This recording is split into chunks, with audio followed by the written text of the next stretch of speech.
Yes, yes. Good morning to everybody. आजादी के 75 साल का अमृत महोत्सव हम लोग मना रहे हैं। आजादी तो मिली हमको, वो एक रिवॉल्यूशन हुआ, उसके बाद दूसरा रिवॉल्यूशन हुआ जो है green revolution. Green revolution by doctor Swaminathan. तीसरा रिवॉल्यूशन हुआ वो है white revolution. White revolution by doctor Verghese Kurien. और ये चौथा जो होने वाला है वो है फ्यूल रिवॉल्यूशन। वो भी डॉक्टर है। अनफॉर्चुनेटली सभी लोग डॉक्टर है। और doctor Shyam Shivaji गोलब, doctor लवेश Yadav sir, एंजन Prachi Dhole madam और मीरा मैडम और अपने प्यारे हमको उत्साह देने वाले वाइस प्रेसिडेंट अपने मंगेश सेलार सर। ये डॉक्टरों की पूरी लाइन लगी हुई है। उसी से ही भारत का कल्याण होगा, वो बात सही है, वो बात तय है। क्योंकि ये जो रिवॉल्यूशन है वो साइलेंट एंड सिंगिंग रिवॉल्यूशन है। साइलेंट और सिंगिंग रिवॉल्यूशन देने वाले हमारे शाम सर को हृदय से मैं अभिवादन करता हूं और सभी टीम को हृदय से अभिवादन करते हुए मेरा जो आज का टॉपिक है उस टॉपिक पे जाता हूं। एक मिनट, स्लाइड।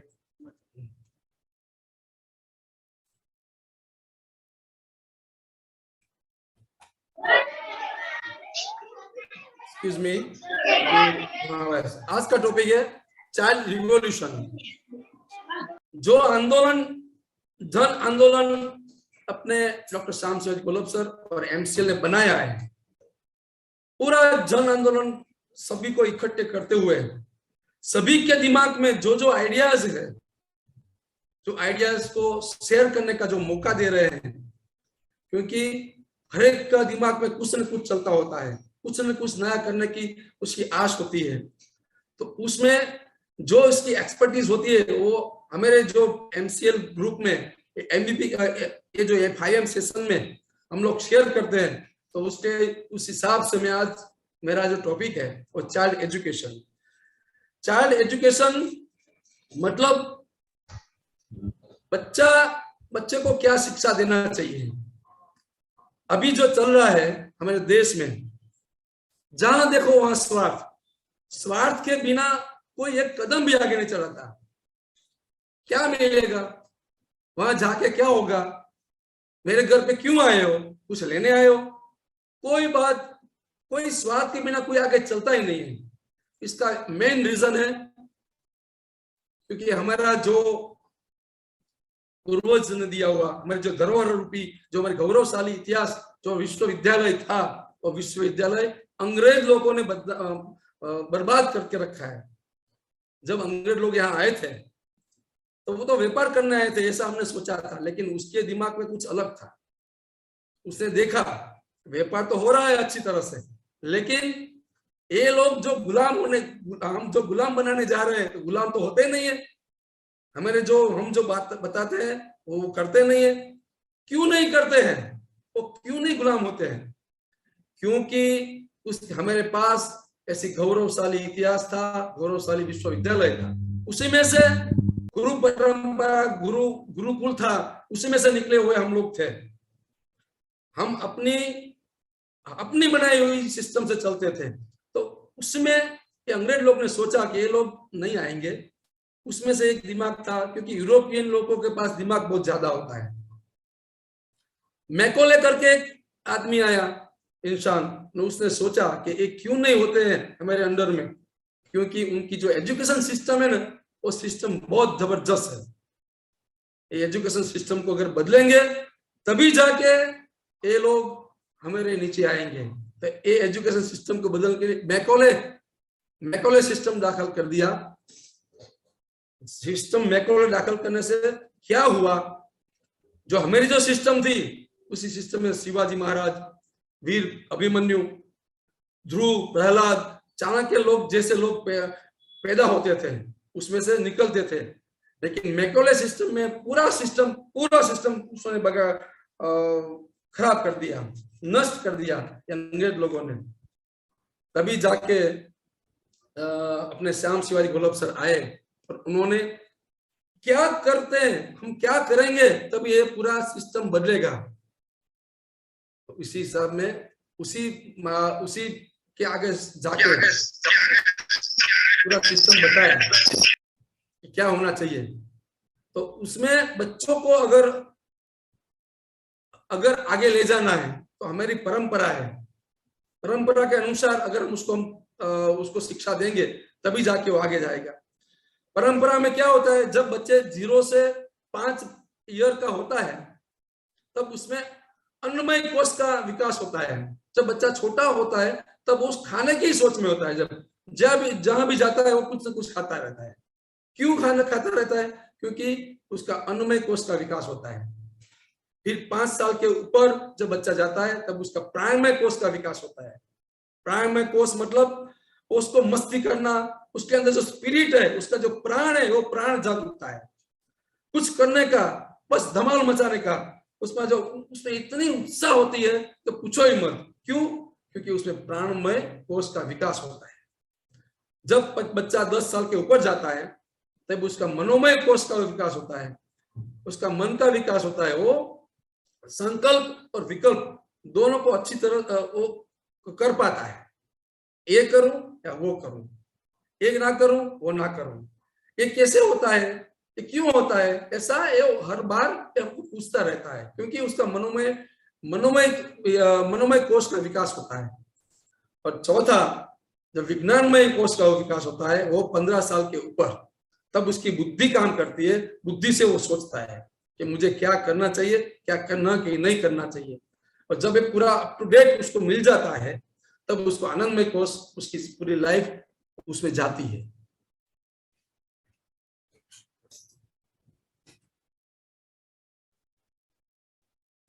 एक सेकंड, ये मेरा स्लाइड नहीं जा रहा है। हाँ, यस, आ गया। तो ये हमने जो कोर्स का जो अभी स्टडी किया, ऐसी तरह से कि अपना चाइल्ड का पूरा उसका लाइफ जाता है आगे। फिर बात आती है एजुकेशन की। अभी जो एजुकेशन हम लोग ले रहे हैं, बच्चों को भेज रहे हैं, मेरे स्कूल में 2.5 साल के बच्चे को लेके आते हैं और उसका एडमिशन देते हैं, उसको करवाते हैं, वो करवाने आते हैं। मैं पूछता हूँ भाई 2.5 साल का बच्चा है, आप क्यों उसमें डालते हो? नहीं, घर में बहुत तूफान करता है, मैं भी सर्विस करती हूँ, वो भी सर्विस करता है, तो बच्चे को यहाँ रख देते हैं। भाई ऐसा नहीं होता है। बच्चे जब छोटे होते हैं, 3 साल के बच्चे होते हैं, उसको तो घर पे ही रहना चाहिए, उसमें से ज्यादा सीखेंगे। तो ये अभी जो एजुकेशन का पूरा सिस्टम बदल गया है, उसका मेन रीजन है मैकॉले सिस्टम है। मैकॉले करेंगे तो मैकॉले दूर नहीं होगा, मैकॉले की सिस्टम जाएगी नहीं। तब ऐसे एक डॉक्टर श्याम शिवाजी गोलब सर जैसे एक आदमी आएगा और वो सब कुछ रिवोल्यूशन लेगा। इसी हिसाब से हमको उसने ढंढोला श्याम सर को, तो भाई जागो, ये भारत है अपना। कैसा भारत है? तो भारत में education means to draw out. Education इस तरह से दिया जाता है कि उसमें जो बच्चे में जो भी उसमें कैरेक्टर है, उसमें नीति शास्त्र है, उसमें ज्ञान शास्त्र है, वो सब उसको निकालना है। वो मतलब एजुकेशन मीन्स ड्रॉ आउट, उसका जो खूबियां है वो निकालनी है। मैकॉले ने क्या किया था, उसको तो सिर्फ क्लार्क पैदा करने थे, इसलिए पूरा ऐसा सिस्टम बना दिया था। लेकिन हमारे परंपरा में ऐसी सिस्टम नहीं थी। Education for the life development. Education 2 प्रकार के होते हैं, तब 2 प्रकार के एजुकेशन दिए जाते थे, गुरुकुल में या अपने विद्यालय में। Education is for life development, मतलब उसका कल्चर। एक एजुकेशन ऐसा होता है कि उसका जो कल्चर है उसमें उसको बता दिया जाता है कि आप इस कल्चर से आते हो, हमारा कल्चर ऐसा है। उसका ट्रेडिशन, हम किस ट्रेडिशन में आते हैं, उसको पार्टिसिपेशन उसका कितना उसमें डेवलप होता है, लाइफ डेवलपमेंट एजुकेशन से। और दूसरा एजुकेशन है 64 क्लास, जो हमारे कल्चर में थी, 64 arts in ancient Indian culture. मतलब और दूसरी एक एजुकेशन सिस्टम है। बच्चे को एक तो एक एजुकेशन देना चाहिए जिससे उसका कल्चर बाहर आता है, ट्रेडिशन में आता है। और दूसरा, उसका जो जीवन निर्वाह चलाने के लिए कुछ कमाना तो पड़ेगा, तो कुछ कमाने के लिए दूसरी जो है एजुकेशन वो है 64 क्लास। मतलब वो उसको कुछ ड्राइंग आता है, म्यूजिक में वो एक्सपर्ट होता है, singing, dancing, farming, carpentry, black Smith, pottery, बहुत सारे 64 क्लास हमारे वहां थी। वो उसका अलग तरीके से उसको ज्ञान दिया जाता था। वो उसको जीवन निर्वाह के लिए था, और वो जीवन, और दूसरा एजुकेशन फॉर लाइफ डेवलपमेंट के लिए था। ऐसा ये जाता नहीं है, ऐसा ऐसा सिस्टम हमारे यहाँ थी। दौड़ इस तरह से बच्चों को हम आगे मीन्स टू ड्रॉट। अगली बात हम करते हैं, education is for very important. All parents love to his child very much. जब बच्चे नहीं होते हैं तब वो मंदिर जाते हैं, तब वो बाधा मानते हैं, कुछ न कुछ करते हैं। जब बच्चे होते हैं तो उसको बहुत प्यार करते हैं, क्योंकि वो नहीं तो कुछ नहीं है मेरी जिंदगी में। बच्चा नहीं है तो कुछ नहीं है, ऐसा हमको लगता है। क्यों? All parents love to child. बच्चा सबको पसंद आता है, उसके चाहे वो रिच हो, चाहे वो मिडिल क्लास से हो, चाहे वो पुअर पीपल हो, सभी लोग बच्चे को बहुत अच्छी तरह से प्यार करते हैं। अबाउट एजुकेशन के बारे में वो सोचते हैं, अबाउट क्लॉथिंग के बारे में वो सोचते हैं। अच्छा, अगर कोई भी पुअर फैमिली में से आता हो, लेकिन वो कोई कॉम्प्रोमाइज नहीं करता है क्लॉथ के लिए, उसके हेल्थ की बाबत में भी कोई बिल्कुल कॉम्प्रोमाइज नहीं करता है। अब देखेंगे कितना भी गरीब लोग हो, कितना भी मिडिल क्लास लोग हो, लेकिन बच्चे के लिए जॉनसन का पाउडर यूज करेंगे, बड़ी बड़ी कंपनियों का ही वो इस्तेमाल करें, क्योंकि उस बच्चे को प्यार करता है। वो अलग अलग तरीके से न्यूट्रिशन देता है बच्चे को। मतलब कहने का तात्पर्य वो है कि बच्चे को बहुत ज्यादा प्यार करते हैं हम सब लोग। तो हमारा दायित्व बन जाता है कि हमारे बच्चे को अच्छी तरह से शिक्षा दें। इसी हिसाब से जब आजादी मिली हमको, आजादी मिलने के बाद कुछ वर्षों के बाद सोचा कि हमारे देश में बाल शिक्षा का भी संचार होना चाहिए। 1975 के पहले बालवाड़ी थी, मतलब बच्चों के लिए अच्छी तरह से शिक्षा मिले, उसके लिए बालवाड़ी ओपन की गई। बालवाड़ी में क्या होता था कि एक जगह पे बालवाड़ी थी और वहां से बच्चे आते थे, अपने गांव से, अपने घर से दूर थी, तो दिक्कत होने लगती थी, बच्चे नहीं आ पाते थे। तो गवर्नमेंट ने सोचा, एससीडीएस ने, नहीं आते थे बच्चे तो क्योंकि दूर था, तो उसने क्या किया, सर घर के आंगन में हमारे टीचर जाएंगे शिक्षा देने के लिए। आंगनवाड़ी का एस्टेब्लिशमेंट हुआ में। इंटीग्रेटेड चाइल्ड डेवलपमेंट सर्विस वो अपने देश में प्रस्तावित हुआ। फिर स्लाइड, आंगनवाड़ी का आविष्कार हुआ। हमारे देश में 10 से 12 लाख आंगनवाड़ी है। अब सुनिए अच्छी तरह से, हमारे देश में 10 से 12 लाख आंगनवाड़ी इन अवर इंडिया। उसमें से मेरे गुजरात की अगर मैं बात करता हूं तो 53,000 आंगनवाड़ी मेरे गुजरात में है। और हर एक आंगनवाड़ी में, और दूसरी बात, जो जहां 1000 पॉपुलेशन होता है वहां एक आंगनवाड़ी की व्यवस्था की गई है, हमारी गवर्नमेंट ने की है। और ईच आंगनवाड़ी एक्सपेक्टेड खर्च, उसमें जो एक्सपेंस होता है ईच आंगनवाड़ी में, वो 40 से 50,000 तक होता है हर मंथ। तो ऐसे आंगनवाड़ी हमारे यहाँ है। आंगनवाड़ी का पूरा उसका जो वर्क है, तो वर्क क्या है, आंगनवाड़ी का वर्क है न्यूट्रिशन देना बच्चों को, उसका हेल्थ का क्या ख्याल रखना, और उसका एजुकेशन का ख्याल रखना। हेल्थ न्यूट्रिशन मतलब बच्चे को प्रॉपर दूध मिले, बच्चे को प्रॉपर व्हीट पाउडर मिले, बच्चे को प्रॉपर न्यूट्रिशन मिले, उसकी व्यवस्था गवर्नमेंट करती है। हेल्थ के बारे में भी वो सोचता है, हेल्थ गवर्नमेंट सोचती है। कुपोषण बच्चे जो होते हैं उसको पोषित करते हैं। अगर उसको कुछ बीमारी हो जो गंभीर बीमारी हो, तो उसको आगे जाके उसको ट्रीटमेंट मिलती है। तो हेल्थ के बारे में उसको टीकाकरण भी करवाते हैं, तो हेल्थ के बारे में कॉन्शियस है हमारी आंगनवाड़ी। और तीसरा है एजुकेशन। जो मैं बात करने जा रहा हूं, जो मैं फोकस करने जा रहा हूं, एजुकेशन की बात है। एजुकेशन में जो बात होती है, जो करते हैं हमारे आंगनवाड़ी के वर्कर्स, वो कुछ अच्छे कंडीशन भी है और कुछ बुरे कंडीशन भी है। अच्छे कंडीशन मतलब करंट कंडीशन में अभी न्यूट्रिशन और हेल्थ के बारे में बहुत अच्छा काम हो रहा है। अच्छी तरह से सब लोग दौड़ते हैं, भागते हैं और बच्चों को कुछ देते हैं और वो अच्छा होता है। लेकिन एजुकेशन के बारे में नहीं होता है।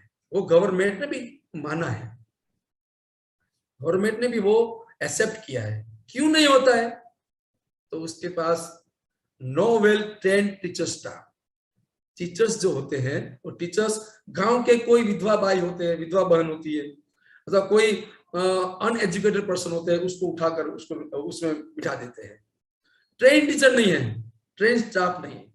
दूसरा, जो भी अच्छा टीचर्स उनको मिलता है, वो टीचर्स कुछ करता है, लेकिन उसके पास other work load by government, like Aadhaar card बनाना, इलेक्शन में उसको वर्क करा देना, उसमें लगा देते हैं। जब आधार कार्ड बनाते हैं, इलेक्शन के काम करते हैं, तब वो टीचर वहां नहीं पहुंच पाता है।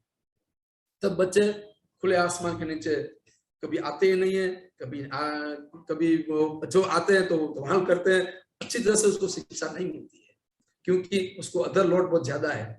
तीसरी बात, नो प्लेग्राउंड, उसके पास अच्छा प्लेग्राउंड भी नहीं है। चौथा, उसके एजुकेशनल इंस्ट्रूमेंट भी होना चाहिए, वो भी पूर्ति नहीं कर पाते हैं। होता है कहीं, होता है कहीं नहीं होता है। और अगर नो म्यूजिकल और स्पोर्ट्स इंस्ट्रूमेंट, और नो वे मतलब no proper way to approach road नहीं है। जहां आंगनवाड़ी आप देखेंगे, आंगनवाड़ी है लेकिन कहां बनाई है? जहां जाओ वहां ढेर है कचरे का, यहाँ आगे पास वो कचरे का ढेर होता है, हमें यहाँ उकेड़ा बोलते हैं, उकेड़ा के बाजू में बना देते हैं, जहाँ बच्चे को लेके ले जाने के लिए दिक्कत रहती है। इतनी सारी डिफिकल्टीज है, इसलिए पुअर कंडीशन है। ये जो मैंने बताया पूरा वाक्य, उसमें ध्यान देने की बात यह है, सभी मेरे लोग, मेरे परिवार के लोग सुने आप, हम क्या कर सकते हैं वो बात अभी हम देखते हैं। एक्सपेंस कितना है उसमें, एक आंगनवाड़ी का एक्सपेंस कितना है? हमने जो बताया ना, कई बार बताया कि 8 लाख करोड़ फ्यूल हम बाहर से मंगवाते हैं, इंपोर्ट करते हैं, वो हमको रोकना है। ये जो हमारा जो मोमेंट है, उसमें से एक अपना वो क्या बोलते हैं, उसका आउटपुट ये भी है कि हम वो फ्यूल को रोक पाएंगे। इसी हिसाब से मैं आगे बोलता हूं तो एक्सपेंस, ये आंगनवाड़ी का भी ऐसा ही है। एक आंगनवाड़ी का खर्च 40 से 50 40 से 50,000 रुपीज है पर मंथ। अगर उसको एक तहसील में 100 से 100 से 200 की आंगनवाड़ी होती है, समझ लो 100 आंगनवाड़ी एक तहसील में है, तो उसका पर मंथ एक्सपेंस होता है 40 से 50 लाख रुपीस। और उसको अगर एनुअल में लेते हैं तो 480 से 600, 480 से 600 लाख रुपीस हम खर्च करते हैं एक तहसील में। अगर हम स्टेट की बात करते हैं तो मेरे स्टेट में 53,000 आंगनवाड़ी है। एक आंगनवाड़ी का खर्चा मैंने बताया आपको 40 से 50,000। अगर इसके हिसाब से 53,000 आंगनवाड़ी का पर मंथ अगर हम एक्सपेंस गिनते हैं तो 2,120,000 करोड़, 2120,000 करोड़ रुपीस हम खर्च करते हैं। और एनुअली अगर हम काउंट करेंगे तो 25,000 करोड़ रुपीस हम पर ईयर गुजरात स्टेट में एक्सपेंस होता है। अब सोचो इतना सारा पैसा है, एक्सपेंस होने से हमको क्या मिलता है? अगर हम देश की बात करते हैं अपने इंडिया की, तो करीबन 10 से 12 लाख आंगनवाड़ी है। एक आंगनवाड़ी में हमने बताया 40 से 50, अगर 10 लाख का जो अगर हम जोड़ते हैं तो 4 लाख करोड़ रुपीस से 6 lakh crore rupees per month, और 48 लाख करोड़ टू 60 लाख करोड़ रुपीस हम उसमें खर्च करते हैं। आप सुन रहे हो सब लोग, इतना सारा खर्च करने के बावजूद भी हमको इतना आउटपुट नहीं मिलता है। हम क्या कर सकते हैं? तो MCL is only solution my dear. MCL कर सकते हैं। एमसीएल मतलब हमारे लवेश सर और मंगेश सर और श्याम सर बताते हैं, एमसीएल मतलब एमवीपी हमारे धरोहर है। अभी अभी बताया एमवीपी हमारे देश का आधार होगा, ऐसा लावेश सर ने अभी हमको बताया। तो एमवीपी के द्वारा हर एक तहसील में, हर एक ग्राम पंचायत में एमवीपी होता है। इसलिए एमवीपी का मिलना, एमवीपी के साथ फैमिली रिलेशन बनाना, एमवीपी को सजग करना, वो इसलिए महत्व है। एमवीपी के अगर हम एमवीपी के द्वारा अगर क्या करेंगे तो बेस लाइन सर्वे करेंगे, उसका क्या है, अभी क्या चल रहा है आंगनवाड़ी में, base line survey. Basic need of anganwadi क्या है? तो बेसिक नीड आंगनवाड़ी वो है, उसमें फिजिकल फैसिलिटी कितनी है आंगनवाड़ी में, आंगनवाड़ी का बिल्डिंग कैसा है, वाटर फैसिलिटी है या नहीं, लाइट फैसिलिटी है कि नहीं, प्ले ग्राउंड है कि नहीं, सैनिटेशन की व्यवस्था है कि नहीं, अप्रोच प्रॉपर रोड है कि नहीं, वो सब कौन करेगा? हम करेंगे, हम करेंगे सब लोग तहसील में। हम एमवीपी के साथ मिलकर हम पूरा डेटा बनाएंगे और पूरा कहाँ पे क्या चल रहा है, ये जो पूरा मैंने पॉइंट निकाला है उसके हिसाब से हम उसका पूरा एक पाथ बनाएंगे। एजुकेशन फैसिलिटी भी हम पूरे करेंगे, उसमें वेल ट्रेन टीचर, जो टीचर हम डिस्टर्ब करना नहीं चाहते हैं, जो भी काम करते हैं अभी, जो भी अभी वे में जो जो टीचर्स काम करते हैं तो उसको करना चाहिए, वो करने देना चाहिए, लेकिन उसमें हम अपना एक टीचर उसके साथ दे देंगे। हर एक ग्राम पंचायत के एमवीपी के द्वारा वेल टीचर्स को ट्रेनिंग देंगे, उसको वेल वर्कर को बिठाएंगे, एजुकेशनल इंस्ट्रूमेंट देंगे अच्छी तरीके से, म्यूजिकल इंस्ट्रूमेंट देंगे, स्पोर्ट्स। एजुकेशनल इंस्ट्रूमेंट क्यों देना है? बच्चे ये जो 0 से 5 तक जो आंगनवाड़ी होती है उसमें बच्चे को पेन और पार्टी लेने की मनाही है। अभी क्या करते हैं, सीनियर और जूनियर केजी में रख देते हैं, तो वो लोग क्या करते हैं, अरे उनका जो बुक्स होती है ना अभी जो देते हैं, अभी जो मैकॉले वाले सिस्टम में, तो बुक पेरेंट्स भी उठा नहीं पाते हैं। बच्चे की तो बात छोड़ो, क्योंकि फी बहुत ज्यादा दी है, 75,000, 50,000, 30,000 केजी के लिए। और वो जब बच्चा केजी में से बाहर आता है, मैकॉले की बात करता हूँ, बच्चा जब आता है अपनी जो अभी करंट जो अभी प्राइवेट स्कूल बनी हुई है उसमें, तो आता है तो वो पूरा थैला लेके आता है अपना, वो वजन वो उचित भी नहीं पाता है, और आके तुरंत उसकी मम्मी बैठ जाती है, लिखो क ख ग च छ A B C D E. अरे उसके दिमाग में वो नहीं बैठेगा, अभी उसको वो करना ही नहीं है। अभी तो कुछ पड़ी हुई जो आती है पुत्र वधू, तो बोलते बेटा हैंड वॉश, बेटा हैंड वॉश। अरे हैंड वॉश क्या हैंड वॉश? हमारा कल्चर खत्म हो जाता है। जो जिस भाषा में हम पढ़ते हैं उसी भाषा को बताओ। बेटा ओपन योर माउथ, आपका टंग दिखाओ, आपका बेली कहाँ है, आपकी आईज कहाँ है, आपकी नोजी कहाँ है। अरे भाई नोजी आईज नहीं बोलनी है, अपनी भाषा में बोलो। आपका नाक कहाँ है, आपकी आंख कहाँ है, आप क्या आंख क्या क्या बताती है, क्या क्या करती है, उसका फंक्शन बताना है। ये बेस लाइन सर्वे अभी जो चल रहा है उसकी बात किया, और हमको ये नहीं करना है, क्योंकि 0 से 5 उसका प्राणमय कोष, उसका जो अन्नमय कोष है उसको अच्छा सा खिलाओ यार। फिर 5 साल के बाद प्राणमय कोष है उसको कुछ करने का परमिशन दो। अभी क्या करते हैं, 5 साल के बच्चे को कुछ करते हैं, टीवी का कुछ करते हैं, अगर कुछ विंडो के ऊपर चढ़ जाते हैं तो अपने पेरेंट्स क्या बोलते हैं, बेटा बेटा वहां नहीं, नीचे उतरो, लग जाएगा, पड़ जाएगा, गिर जाएगा। अरे बारिश आती है, बारिश यानी भगवान आते हैं, नेचर का दूसरा रूप, भगवान का दूसरा रूप बारिश है। बारिश आते तो बच्चे को बाहर भेजते ही नहीं है, बस वो गंदा हो जाएगा, ऐसा हो जाएगा, वैसा हो जाएगा। अरे बारिश से अगर वो भीगेगा नहीं तो मजबूत कैसे बनेगा? नहीं बनेगा।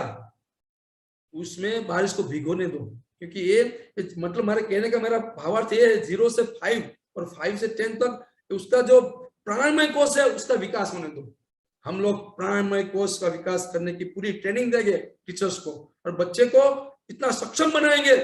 जो हमारा जो मिशन है, श्याम शिवाजी का जो मिशन है, हर भाई मेरा भारत महान, मेरा भारत महान, ऐसा स्लोगन लिखने से भारत महान नहीं बनता है।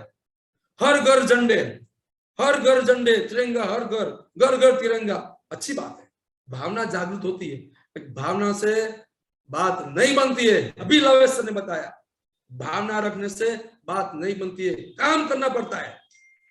काम करेंगे, कृति करेंगे, तब हो पाएगा। तो हम ये बेसलाइन सर्वे करेंगे और सभी को ठीक करेंगे। आगे नेक्स्ट स्लाइड। तभी जाके क्या होगा, तभी जाके रिजल्ट क्या मिलेगा, ये जो हम करेंगे तब। तो drop out ratio will decrease, बच्चे स्कूल में आने लगेंगे। अभी क्या होता है, अभी क्या होता है, हर एक आंगनवाड़ी का जो लिस्ट होता है उसमें भूतिया, मतलब जो बच्चे नहीं आते उनका भी नाम लिखते हैं, क्योंकि उसका राशन पानी आता है, उसका सब कुछ आता है। बच्चे तो 3-4 बैठे हैं बस, 3-4, 5-6, मैंने देखा है, मैंने तहसील में, मैं खुद विजिट करने गया हूँ, बहुत सारे आंगनवाड़ी में गया हूँ और मैं देखा है बच्चे आते हैं, रजिस्टर में होते हैं 25-30, आते हैं 5-6, क्यों नहीं आते? क्योंकि आने का रास्ता भी अच्छा नहीं है। दूसरा, उसके पास कोई म्यूजिकल इंस्ट्रूमेंट नहीं है, उसके पास स्पोर्ट ग्राउंड नहीं है, कुछ भी नहीं है, बच्चा आके क्या करेगा? तो उसका जो रेशियो है, ड्रॉप आउट रेशियो बढ़ जाता है, नहीं आते बच्चे। पैसा बहुत खर्च होता है, सुन लीजिए, पैसा बहुत खर्च होता है, लेकिन उसका आउटपुट नहीं मिलता है। अगर हम ऐसा हम करेंगे तो ड्रॉप आउट रेशियो भी डिक्रीज होगा। Child will ready for primary education, उसको हम भाषा का ज्ञान खेलते खेलते सिखाएंगे, उसका लैंग्वेज का ज्ञान हम खेलते खेलते बच्चों को सिखाएंगे। मतलब जब वो अपने आंगनवाड़ी का बच्चा जब तैयार होकर बाहर जाएगा तो is ready for standard 1, standard 2, standard 3, मतलब प्राइमरी एजुकेशन के लिए वो अच्छी तरह से रेडी होगा, तभी वो स्कूल जाने के लिए वो जिद भी करेगा। अभी तो वेकेशन तो मजा, अगर रजा आती है तो बहुत मजा, क्योंकि चलता ही ऐसा है। अभी हम ऐसा करेंगे, हम जो अपना जो पूरा प्रोजेक्ट लगाएंगे तो उससे चौथा फायदा वो होगा, foundation education will be strong. Foundation is very important for this. अपनी इमारत जो खड़ी करनी है बड़ी, तो उसका फाउंडेशन बहुत अच्छा होना चाहिए। तो फाउंडेशन बना रहे हैं, स्ट्रॉन्ग होगा। पीपल आर एजुकेटेड, एजुकेटिंग होगा। जो माता पिता है, पेरेंट्स है, फिलीपींस में आप जाइए, जब पेरेंट्स सोचते हैं तब मुझे बच्चा आना चाहिए, बच्चा की प्लानिंग सोचते हैं, तो उसके पहले उनको शिक्षित किया जाता है, उसका एजुकेशन दे रहे हैं वो लोग। आप सोचो, पेरेंट्स को एजुकेशन दे रहे हैं, और जब बच्चा आता है तब उसके साथ कैसा व्यवहार करना चाहिए, क्या बोलना चाहिए, क्या नहीं बोलना चाहिए, वो सब कुछ सिखाते हैं। हमारे यहाँ बहुत सारा पहले था, लेकिन अभी नहीं है, वो करना है, बहुत कुछ करना है। क्यों कर पाएंगे हम लोग? क्योंकि हमको एक रास्ता मिला है, हम लोग, हमारे पास होगा तो कुछ करेंगे। दिमाग कब चलता है आदमी का? जब अच्छी तरह से पूरा उसका जीवन निर्वाह चलता है तब। ये तो बात यूनिकॉर्न बनने की बात है भाई। यूनिकॉर्न, हमको पता ही नहीं था यूनिकॉर्न क्या यूनिकॉर्न किससे बोला जाता है।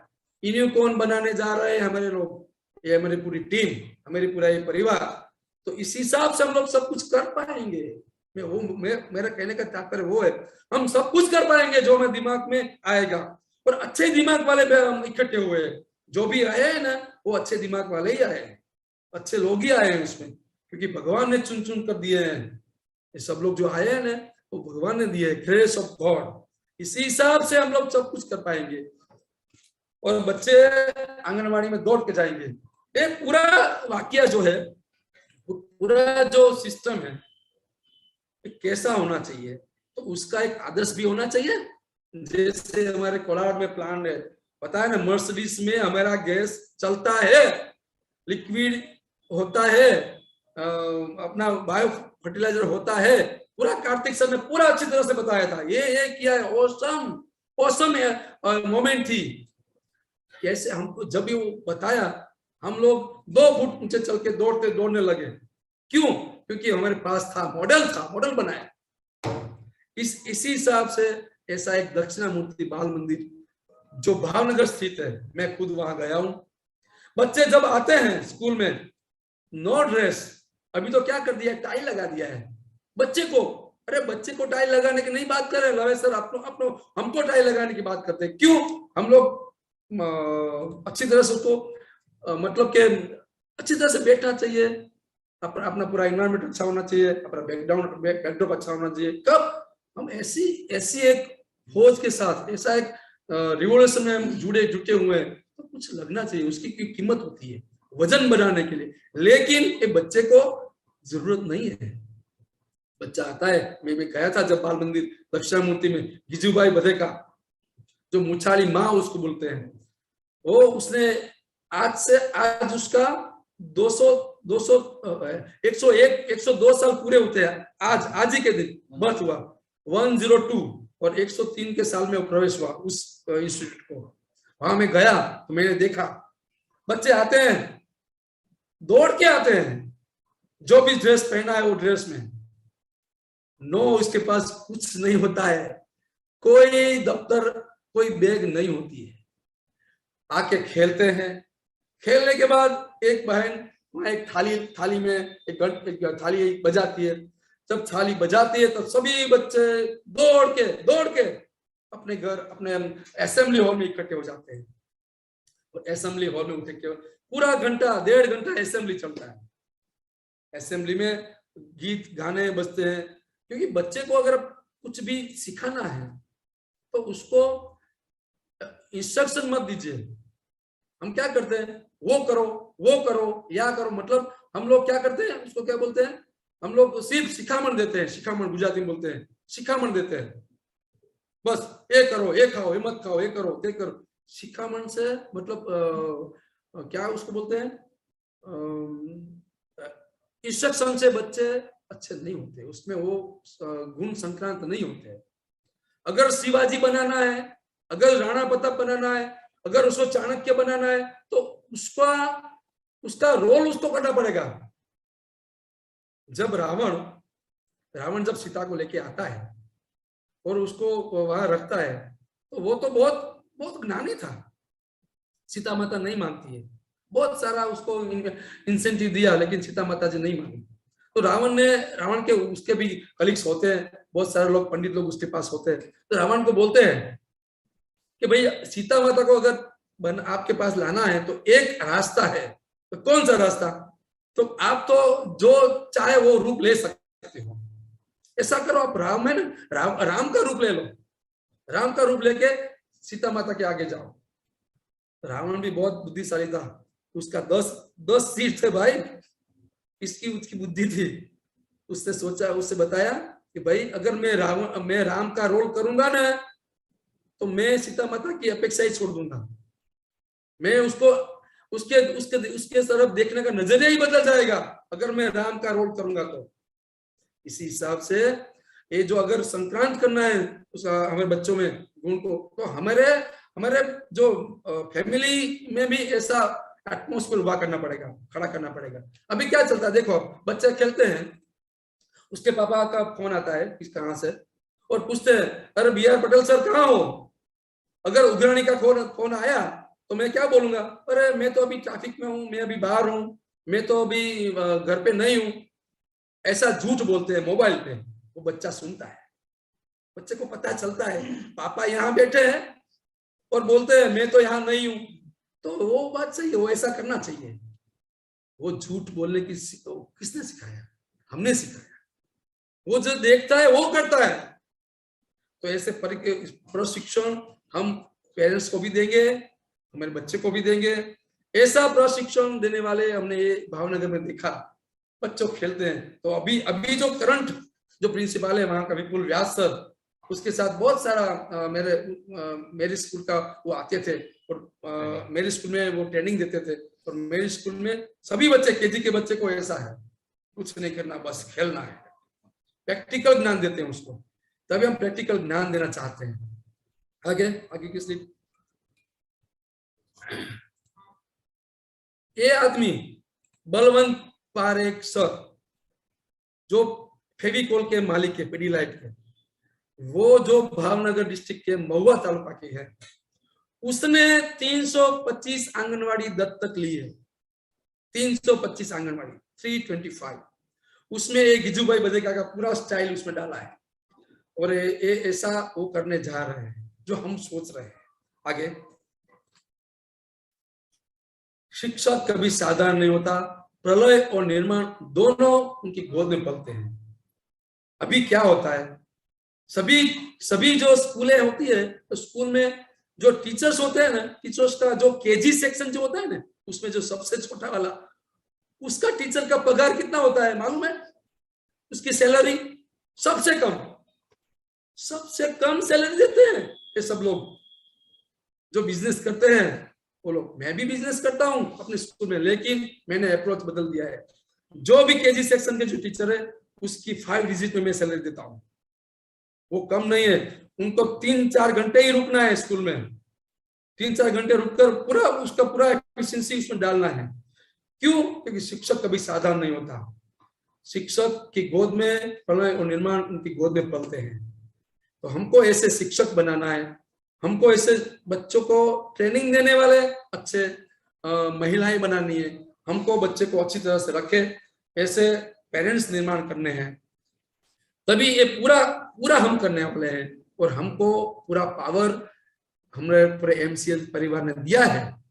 इसलिए श्याम सर, फिर अपने लवेश यादव सर, राजी मैडम सर और अपने मंगेश सर इसलिए बोलते हैं सो जाना नहीं है भाई, उठो, खड़ा हो और दौड़ो, अपने एमबीपी को उस काम पे लगाओ, एमबी के साथ फैमिली रिलेशन बनाओ, बढ़ाओ, फ्राइडे सेशन में बुलाओ, हर एक सैटरडे सेशन करो, तभी जाके ये सब हो पाएगा। तो मुझे जो चांस दिया, मेरा जो थिंकिंग था, मेरा जो अप्रोच था, वो इतना बड़ा प्लेटफॉर्म देने के लिए मैं सभी हमारे एमसीएल परिवार को, ओजस क्लीन फ्यूल प्राइवेट लिमिटेड के ओर से सबको थैंक्स कहता हूं। हम सब इकट्ठे हुए, लास्ट जवानी वो